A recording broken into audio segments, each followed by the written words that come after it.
Hello everyone, मैं doctor Nilima आज इस वीडियो में बात करूंगी शिक्षण विधि और शिक्षण प्रविधि की। टॉपिक पर चर्चा करने से पहले यदि आप बीएड के सिलेबस का हिंदी ट्रांसलेशन चाहते हैं या फिर कोर्स 1, 2, 3, 5, 10 और 9 के थ्योरी पार्ट्स के वीडियो चाहते हैं तो उसके लिंक डिस्क्रिप्शन बॉक्स में जाकर प्राप्त कर सकते हैं। इसके अतिरिक्त यदि आप प्रीवियस ईयर के क्वेश्चंस, मेथड पेपर के common topics, micro teaching, teaching skills, lesson plan कैसे बनाते हैं, एग्जाम में आंसर कैसे लिखते हैं या फिर पेडागोगी के प्रैक्टिकल एग्जाम की तैयारी से संबंधित वीडियो देखना चाहते हैं तो उसके लिंक भी डिस्क्रिप्शन बॉक्स में दिए हुए हैं।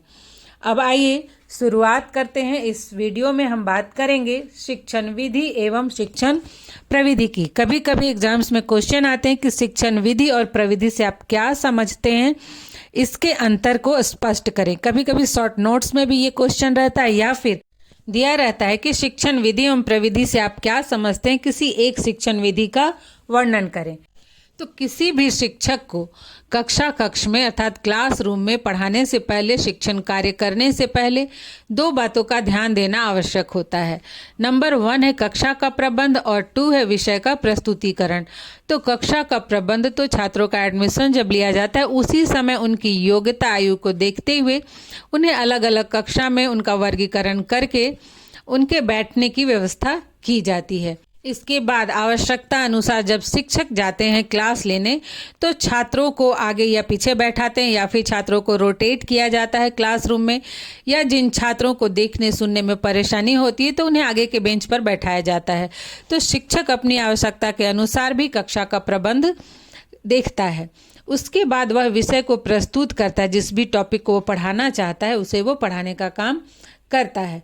तो अपनी इस क्रिया में अर्थात शिक्षक छात्रों के सामने प्रकरण से संबंधित विषय को प्रस्तुत करने एवं अपने शिक्षण को प्रभावशाली बनाने के लिए कुछ शिक्षण विधियों का प्रयोग करता है एवं प्रविधियों का भी सहारा लेता है। ये शिक्षण विधियां एवं प्रविधियां वह माध्यम है, तरीका है, तकनीक है जिसके माध्यम से वह छात्रों के सामने विषय वस्तु को प्रस्तुत करता है। अब हम समझेंगे कि शिक्षण विधि एवं शिक्षण प्रविधि क्या है, इसका क्या अर्थ है। तो परंपरागत रूप में शिक्षण विधि का अर्थ शिक्षक द्वारा किए जाने वाले कार्य हैं, अर्थात शिक्षक जो कार्य करता है वही शिक्षण विधि है। शिक्षण विधि द्वारा शिक्षक उन कार्यों को निर्देशित करता है जिनके द्वारा वर्ग सक्रिय रहता है तथा छात्रों को विषय वस्तु को समझने में मदद मिलती है। जॉन डीवी ने शिक्षण विधि के विषय में कहा है कि विधि कोई निष्कर्ष निकालने में सामग्री को संगठित एवं व्यवस्थित करने का ढंग है। अब हम देखते हैं प्रविधि क्या है। तो शिक्षा शब्दकोश में दिया गया है कि शिक्षण प्रविधि शैक्षणिक क्रियाओं के संचालन का एक विशिष्ट ढंग है। मतलब शिक्षण विधि के द्वारा जो क्रियाएं शिक्षक को करनी है उसकी व्यवस्था करता है और शिक्षण प्रविधि के द्वारा वह शैक्षणिक क्रियाओं का संचालन करता है। अर्थात शिक्षण कार्य करते समय शिक्षण परिस्थितियों की मांगों के अनुसार शिक्षण विधियों के साथ साथ जिन शिक्षक तकनीकी का प्रयोग शिक्षक करता है वही शिक्षण प्रविधियां कहलाती हैं। मतलब शिक्षण विधि का प्रयोग पाठ के प्रस्तुतिकरण के लिए किया जाता है और पाठ के प्रस्तुतिकरण के दौरान शिक्षक जिन अन्य क्रियाओं का सहारा लेता है वे शिक्षण तकनीकी कहलाती हैं या शिक्षण प्रविधियां कहलाती हैं। जैसे कि जब एक टीचर क्लास में जाता है तो वो बुक लेकर जाता है, तो जब वो बुक खोलकर कोई टॉपिक को इंट्रोड्यूस करता है उसके बाद वह पढ़ाना शुरू करता है तो आवश्यकता अनुसार वो किसी टॉपिक पर लेक्चर देता है। किसी टॉपिक को समझाने के लिए या उसके महत्व बिंदु को समझाने के लिए वह ब्लैक बोर्ड पर लिखता है। फिर आवश्यकता पड़ने पर वो उससे संबंधित चार्ट पेपर दिखाता है या फिर मॉडल अगर बना हुआ है तो उसे दिखाता है या फिर वो उसकी मूल वस्तु को ही ले जाकर उसका प्रयोग करता है। आवश्यकता पड़ने पर वह श्रव्य दृश्य सामग्री का भी प्रयोग करता है अर्थात फिल्म भी दिखाया जाता है। तो इस तरह से जब पढ़ाते समय शिक्षण विधि का उपयोग करते समय जब शिक्षक परिस्थिति मांगों के अनुसार या फिर अपने पाठ को और भी अधिक अच्छे तरह से समझाने के लिए जिन अन्य सहायक सामग्रियों का प्रयोग करता है वो शिक्षण प्रविधियां के अंतर्गत आती हैं। जैसे कि जब शिक्षक गया तो वो लेक्चर दे रहा है, वो ये भी एक प्रविधि है। फिर जब आप चार्ट या मॉडल दिखाते हैं तो ये प्रदर्शन आप करते हैं, डेमोन्स्ट्रेशन विधि है। आप क्वेश्चन आंसर पूछते हैं तो ये भी प्रविधि है। तो पाठ्य पुस्तक विधि के अंतर्गत आप ये प्रदर्शन प्रविधि और प्रश्नोत्तर प्रविधि इत्यादि का उपयोग कर रहे हैं। अब कुछ लोग कंफ्यूज होंगे कि कहीं कहीं बुक में सभी ये जो प्रविधियां हैं इनका नाम भी विधियों के अंतर्गत दिया गया है, लेकिन ये सारी विधियां नहीं हैं। इनमें से कुछ विधियां हैं और कुछ प्रविधियां हैं। अब हम यहाँ कुछ शिक्षण विधियों एवं प्रविधियों को देखेंगे जिनका प्रयोग विद्यालय शिक्षण के दौरान किया जाता है। कभी कभी एग्जाम में क्वेश्चन आते हैं कि जो भी आपका मेथड सब्जेक्ट है कि इस विषय को पढ़ाने के लिए कौन कौन शिक्षण विधियों का प्रयोग किया जाता है, उनमें से किसी एक शिक्षण विधि का वर्णन करें। तो आप वहाँ पर ये लिस्ट जो है विधियों की लिख सकते हैं। ऐसे तो शिक्षण विधियाँ बहुत सारी हैं, लेकिन विद्यालय में अक्सर इन्हीं कुछ विधियों का प्रमुखता से प्रयोग किया जाता है। जैसे शिक्षण विधियों में है पाठ्य पुस्तक विधि, कहानी कथन विधि, समस्या समाधान विधि, प्रयोजन विधि, स्रोत विधि, खेल विधि, खोज विधि और मॉन्टेसरी विधि। इसमें से अगर आपके सब्जेक्ट में कोई विधि उपयुक्त नहीं है सब्जेक्ट को पढ़ाने के लिए तो उसे आप हटा सकते हैं। फिर शिक्षण प्रविधियों में है पर्यवेक्षित अध्ययन, वाद विवाद, समूह कार्य, विवेचन, संगोष्ठी, विचार गोष्ठी, कार्य गोष्ठी और नाटकीकरण। नाटकीकरण मुख्यतः सोशल साइंस के सब्जेक्ट में जैसे हिस्ट्री हुआ, सिविक्स हुआ या फिर हिंदी इंग्लिश के लिटरेचर जो है उसे पढ़ाने के लिए किया जाता है। अब हम देखते हैं कि शिक्षण विधि एवं प्रविधि में क्या अंतर है। नंबर 1, पहला जो अंतर है वह शिक्षण विधि सामग्री को संगठित करने का एक ढंग है। वहीं प्रविधि शिक्षण प्रविधि शैक्षिक क्रियाओं के संचालन का एक ढंग है। अर्थात शिक्षण विधि में जो भी अगर आप विषय को पढ़ाना चाहते हैं उसे संबंधित सामग्री को संगठित करके प्रस्तुत करने का एक ढंग है, जबकि शिक्षण विधि शैक्षिक क्रियाओं के संचालन में मदद करती है। नंबर 2 है शिक्षण विधि कार्य करने का वह तरीका है जिसके आधार पर विषय वस्तु का प्रस्तुतिकरण किया जाता है। वहीं प्रविधि शिक्षक प्रविधि वह प्रक्रिया है जिससे विषय वस्तु को सुबोध, स्पष्ट, रुचिकर एवं प्रभावपूर्ण बनाया जाता है। अर्थात जब भी शिक्षण विधि का प्रयोग करते हुए आप शिक्षण कार्य करते हैं तो साथ साथ आप जो भी चार्ट मॉडल वगैरह दिखाते हैं या फिर मूल वस्तु दिखाते हैं उससे उस पाठ को अधिक सुबोध, स्पष्ट बनाने का प्रयास किया जाता है।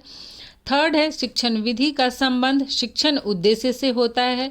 यह शिक्षण उद्देश्यों से प्रत्यक्ष रूप से संबंधित होता है। अर्थात जिस भी विषय के जिस टॉपिक को पढ़ाया जाता है उससे संबंधित जो भी उद्देश्य हैं, आप जो लिखते हैं ना विशिष्ट उद्देश्य, उससे संबंधित होती है शिक्षण विधि। जैसे कि साइंस के लिए अलग से प्रायोगिक विधि का प्रयोग किया जाता है। और प्रविधि में है कि शिक्षण प्रविधि का संबंध केवल शिक्षण विधि से होता है। यह शिक्षण उद्देश्यों से अप्रत्यक्ष रूप से संबंधित होता है। अर्थात इसका भी संबंध शिक्षण उद्देश्यों से होता है लेकिन अप्रत्यक्ष रूप से होता है। यह जो शिक्षण प्रविधि है तो आप शिक्षण के लिए जिस भी विधि का उस समय प्रयोग कर रहे होते हैं उनसे प्रत्यक्ष रूप से संबंधित होती हैं प्रविधियाँ। नेक्स्ट है नंबर 4, शिक्षण विधि का चयन विषय वस्तु या विषय पाठ्य वस्तु या प्रकरण की प्रकृति के आधार पर किया जाता है। शिक्षक प्रविधियों का चयन पाठ्य वस्तु एवं शिक्षण परिस्थितियों की आवश्यकताओं एवं मांगों के आधार पर किया जाता है। जैसे शिक्षण विधि है तो आप आर्ट्स पढ़ा रहे हैं, कॉमर्स पढ़ा रहे हैं, साइंस पढ़ा रहे हैं, मैथ पढ़ा रहे हैं, उसके आधार पर शिक्षण विधि का चुनाव कर लेते हैं। लेकिन प्रविधि का चयन शिक्षण परिस्थितियों और आवश्यकताओं के आधार पर किया जाता है। जैसे उच्चतर माध्यमिक स्तर या उच्च शिक्षा के स्तर पर बहुत ज़्यादा शिक्षण प्रविधियों की सहायता की आवश्यकता नहीं होती है, वहाँ ज़्यादातर शिक्षण विधियाँ जैसे पाठ्यपुस्तक विधि और एक व्याख्यान प्रविधि के द्वारा काम चल जाता है। लेकिन यदि जैसे बच्चे छोटे हों तो उनको पाठ को और अधिक अच्छे से समझाने के लिए प्रदर्शन प्रविधि का भी सहारा लेना पड़ता है। उसी तरह से यदि साइंस पढ़ाया जाए तो उसके लिए चाहे किसी भी स्तर पर आप पढ़ा रहे हो स्टूडेंट्स को तो आपको प्रयोगशाला में डेमोन्स्ट्रेशन विधि का वहाँ भी सहारा लेना पड़ता है। तो इस तरह से जैसी शिक्षण परिस्थितियाँ होती हैं, जैसी आवश्यकताएं होती हैं, उसके आधार पर ही शिक्षण प्रविधियों का प्रयोग किया जाता है। नंबर 5 है शिक्षण विधि द्वारा प्रकरण के विभिन्न तत्वों का प्रस्तुतिकरण करने के लिए उचित एवं क्रमबद्ध व्यवस्था की जाती है। अर्थात किसी भी शिक्षण विधि का प्रयोग करते समय जो भी प्रस्तुतिकरण देना है उसकी एक क्रमबद्ध व्यवस्था की जाती है कि कब क्या पढ़ाना है।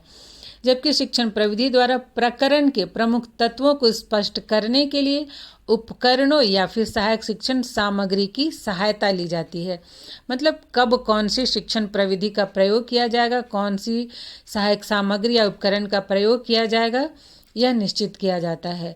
और अंत में यह आधारभूत प्रक्रिया अर्थात जो विधि है यह आधारभूत प्रक्रिया, इसी के आधार पर शिक्षण कार्य संचालित किया जाता है। और प्रविधि जो है यह एक सहायक प्रक्रिया है, यह जो शिक्षण विधि है उसकी सहायता करती है। अर्थात शिक्षण विधि का प्रयोग करते समय पाठ को और भी स्पष्ट तरीके से समझाने के लिए विभिन्न प्रविधियों की सहायता ली जाती है, जिससे कि शिक्षक अपनी बात को अच्छे से समझा सके और छात्र भी समझ सकें। अब हम देखेंगे कि शिक्षण विधियों का प्रयोग करते समय किन किन बातों का ध्यान रखा जाना चाहिए। जैसे नंबर 1 है यह विधि, अर्थात आप जो भी विधि का प्रयोग कर रहे हैं यह विधि शिक्षण के उद्देश्य, आदर्श और महत्व की प्राप्ति में कहाँ तक सहायक है। नंबर 2, शिक्षक इस विधि का प्रयोग ठीक प्रकार से कर सकता है या नहीं। 3 है इस विधि द्वारा शिक्षण के लिए उपयुक्त सहायक सामग्री उपलब्ध है अथवा नहीं। 4 है यह विधि छात्रों को क्रियाशील बनाती है अथवा नहीं। 5 है यह विधि व्यक्तिगत विभिन्नताओं की दृष्टि से कितना उपयोगी है। और 6 है यह विधि छात्रों की आयु, योग्यता, क्षमता के अनुसार है या नहीं। तो इस प्रकार से जब भी शिक्षण विधियों का चुनाव करें तो यह अवश्य ध्यान में रखें कि इसके द्वारा शिक्षा के उद्देश्य को पूरा किया जा सके और आप इसका अच्छे से उपयोग भी कर सकें। साथ ही साथ उस विधि में सहायक शिक्षण सामग्री के प्रयोग करने का भी ऑप्शन हो। और यह भी देखना है कि यह विधि छात्रों को क्रियाशील बनाती है या नहीं। अर्थात जैसे जो लेक्चर मेथड है उसमें छात्र चुपचाप सुनते रहते हैं, उनका दिमाग कहीं और रहता है और वो शिक्षक को देखते रहते हैं। इसके बाद यह भी ध्यान रखना है कि यह विधि छात्रों की व्यक्तिगत विभिन्नताओं की आवश्यकताओं को कितना पूरा करती है, क्योंकि जो कक्षा है उसमें विभिन्न प्रकार के छात्र एक साथ पढ़ते हैं। और अंत में यह विधि छात्रों की आयु, योग्यता, क्षमता के अनुसार है या नहीं। तो किसी भी विधि का चुनाव करें तो उसका चुनाव करते समय छात्रों की आयु का अवश्य ध्यान रखें, उनकी मानसिक योग्यता, उनकी क्षमता को ध्यान में रखना चाहिए। तभी शिक्षण कार्य करते समय शिक्षण विधियों का चुनाव करके और साथ साथ शिक्षण प्रविधियों का प्रयोग करके अपने शिक्षण कार्य को और भी अधिक प्रभावशाली बनाया जा सकता है। आप जो भी टॉपिक पढ़ाना चाहते हैं वो छात्रों को और भी अधिक अच्छे तरीके से पढ़ा सकते हैं। छात्रों के लिए आपका जो दिया हुआ ज्ञान है वो सरल, सुबोध बन पाएगा और स्पष्ट तरीके से स्टूडेंट्स आपकी बात को समझेंगे। तो ये था शिक्षण विधि एवं प्रविधि। आशा करती हूँ आपके लिए हेल्पफुल होगा। आज यहीं तक, मिलते हैं नेक्स्ट वीडियो में।